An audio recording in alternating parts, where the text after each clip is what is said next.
పితా పుత్ర పవిత్రాత్మ నామమున ఆమెన్. క్రీస్తునాథుని యందు ప్రియ సహోదరి సహోదరులారా, మొదటి పట్టణంలో యెరూషలేములో ప్రారంభమైన వేదహింసల గురించి చదువుకుంటున్నాం. స్టెఫాను గారు విచారణ సభలో క్రీస్తుకు గొప్పగా సాక్ష్యం ఇచ్చి ఉన్నారు. స్టెఫాను గారి యొక్క మాటలు ఆలకించిన విచారణ సభలో ఉన్న సభ్యులు ఆగ్రహించి స్టెఫానును నగరము బయటకు తీసుకువెళ్లి రాళ్లతో కొట్టి చంపివేసి ఉన్నారు. ప్రియ మిత్రులారా, ఆనాటి నుండి యెరూషలేములో ఉన్న క్రైస్తవ సంఘము వేదహింసలకు పాలైంది. అందులకు క్రీస్తు సంఘములోని విశ్వాసులందరూ కూడా చెల్లాచెదురైపోయారు. యోదయ ప్రాంతమంతటా పారిపోయారు. సమరియా ప్రాంతంలోని పలు చోట్లకి వెళ్లి వారు జీవించడం మొదలుపెట్టారు. అయినా సౌలు విశ్వాసుల గృహాల్లోకి వెళ్లి వారిని ఈడ్చుకుని పోయి చెరసాల్లో బంధించి ఉన్నాడు.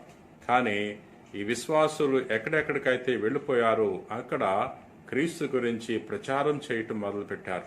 క్రీస్తు గురించి ఈ విశ్వాస వ్యాప్తి మరింత ఎక్కువగా కొనసాగింది. ప్రియ సహోదరి సహోదరులారా, అందుకనే ఈ వేద సాక్షుల యొక్క రక్తము క్రైస్తవ విశ్వాస వ్యాప్తికి నాంది పలికింది. ప్రియ సహోదరి సహోదరులారా, ఏ సౌలైతే క్రీస్తు యొక్క అనుచరులను నాశనం చేయటానికి ప్రయత్నం చేశాడో అదే సౌలును ప్రభువు పిలిచి ఉన్నాడు. ఆ సౌలు క్రీస్తు కొరకు జీవించాడు. క్రీస్తు కొరకు మరణించటానికి వెనుకంజ వేయలేదు. ప్రియ సహోదరి సహోదరులారా, ఈ యొక్క పట్టణాన్ని ధ్యానం చేసుకుంటున్న మనము కూడా తొలి క్రైస్తవుల వలె మనం కూడా క్రీస్తు గురించి ప్రచారం చేయాలి. క్రీస్తు కొరకు జీవించాలి. క్రీస్తు యొక్క సువార్తను ఇతరులకు చాటి చెప్పటానికి మనందరం కూడా ప్రయత్నం చేయాలి. ప్రియ సహోదరి సహోదరులారా, నేటి రెండో పట్టణంలో పేతురు గారు సత్ప్రవర్తన కలిగి జీవించమని తెలియజేస్తున్నారు. పేతురు రాసిన మొదటి లేఖ 3వ అధ్యాయము 15వ వచనం నుండి 18వ వచనం వరకు. మీ హృదయములందు క్రీస్తును ప్రభువుగా ప్రతిష్ఠించుకొనుడు. మీ యందున్న నమ్మకమును గూర్చి ఎవరేని ప్రశ్నించినచో సమాధానమొసగా సర్వదా సంసిద్ధముగా ఉండుడు. దానిని మర్యాదగా సగౌరవముగా చేయుడు. మీ అంతఃకరణమును నిర్మలముగా ఉంచుకొనుడు. ఎలయనా మిమ్ము ఎవరైనా దూషింతురనుకొనుడు. అప్పుడు క్రీస్తునందు మీ సత్ప్రవర్తనను గూర్చి చెడుగా మాట్లాడు ఆ వ్యక్తులు తమ పలుకలకు తామే సిగ్గుపడుదురుగాక. అదియే దేవుని సంకల్పమైనచో కీడు చేసిన దానికంటే మంచి చేసినందుకు బాధలు నొందుటయే మేలు. ఎలయనా క్రీస్తు కూడా మృత్యువు పాలయ్యను కదా. ఆయన ఒకేసారి పాపముల కొరకై మరణించెను, దుష్టులకై ఒక సత్పురుషుడు బలయ్యను. మనలను దేవుని దరిచేర్చుటకై ఆయన అట్లు చేసెను. శారీరకముగా ఆయన మరణించెను, కానీ ఆధ్యాత్మికంగా సజీవుడే. ప్రభునందు ప్రియ సహోదరి సహోదరులారా, మనము యేసు ప్రభుని మన హృదయంలో ప్రతిష్ఠించుకోవాలి. ప్రభు మన హృదయంలో ఉన్నప్పుడు మనం ఎప్పుడు కూడా ప్రభువుకి అనుకూలంగా నడుచుకుంటాం. ప్రభు యొక్క చిత్త ప్రకారంగా జీవించడానికి ప్రయత్నం చేస్తుంటాం. దేవుని ఎడల భయభక్తులు కలిగి జీవించగలుగుతాం. ప్రియ సహోదరి సహోదరులారా, ప్రభు మన హృదయంలో ఉండి మనల్ని ప్రేరేపిస్తాడు. మనకు తన ఆత్మను దయచేస్తాడు, ఆత్మశక్తిని దయచేస్తాడు, దైవ జ్ఞానాన్ని ప్రసాదిస్తాడు. ప్రియ సహోదరి సహోదరులారా, ఎందుకంటే ప్రభు భౌతికంగా లేడు, ప్రభు ఆధ్యాత్మికంగా మన యందు ఉంటాడు. ఎవరెవరైతే ఆయన యందు ఉంటారో, ఎవరెవరైతే ఆయన విశ్వసిస్తారో వారందరిలో ప్రభు ఆధ్యాత్మికంగా ఉండి నడిపిస్తాడు. ప్రియ సహోదరి సహోదరులారా, నేటి సువార్తలో యేసు ప్రభు తన శిష్యులకు పవిత్రాత్మను వాగ్దానం చేస్తున్నారు. యోహాను సువార్త 14వ అధ్యాయము 15వ వచనం నుండి 21వ వచనం వరకు. మీరు నన్ను ప్రేమించినచో నా ఆజ్ఞలను పాటింతురు.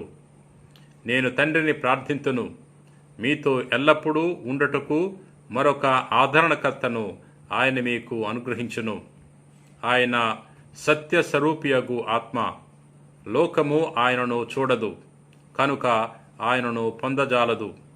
మీరు ఆయనను ఎరుగుదురు, కనుక ఆయన మీతో నివసించును, మీ యందు ఉండును. నేను మిమ్ము అనాథులుగా విడిచిపెట్టను, నేను మీ యొద్దకు వత్తును.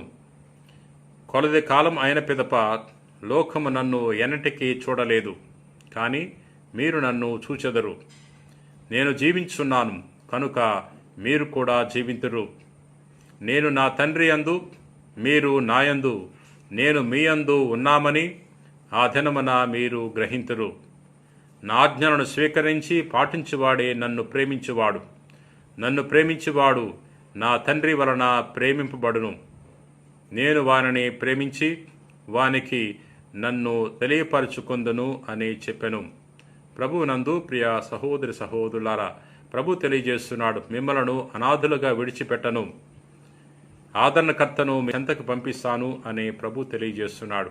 ప్రభు వారి వద్ద నుండి భౌతికంగా దూరమైనప్పుడు తన ఆత్మను వారికి దయచేసి ఉన్నాడు.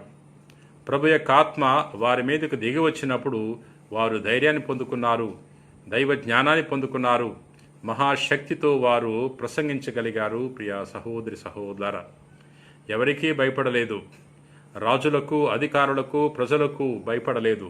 ధైర్యముగా క్రీస్తు గురించి ఎంతో గొప్పగా ప్రకటించి ఉన్నారు. ప్రియ సహోదరి సహోదరులారా, ఎవరెవరైతే ప్రభుని వెంబడిస్తారో, ఎవరెవరైతే ప్రభుని విశ్వసిస్తారో వారికి ప్రభు తన ఆదరణకర్తను అనగా పవిత్రాత్మను దయచేస్తాడు.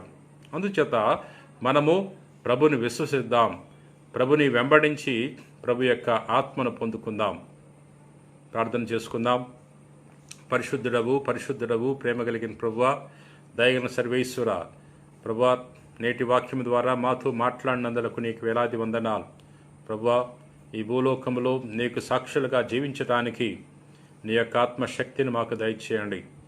నీ యొక్క పవిత్రాత్మ శక్తి చేత మమ్మల్ని నింపి మమ్మలను నీ సాక్షులుగా వినియోగించుకోమని ప్రార్థన చేయుచున్నాం. ప్రభువా, ఈ లోకములో జీవించే మేము ఆధ్యాత్మిక శక్తి పొందుకోవటానికి నిరంతరము నీ చిత్తాన్ని తెలుసుకుని నీ చిత్త ప్రకారముగా ముందుకు సాగిపోయే భాగ్యాన్ని దయచేయమని ప్రార్థన చేయుచున్నాం. ప్రభు, ఈ రోజున వాక్యాన్ని ఆలకించి ప్రార్థన చేయుచున్న ప్రతి వారిని కూడా పేరు పేరున దీవించమని మా నాథుడైన క్రీస్తు ద్వారా మనవి చేయుచున్నాం తండ్రి. ఆమెన్.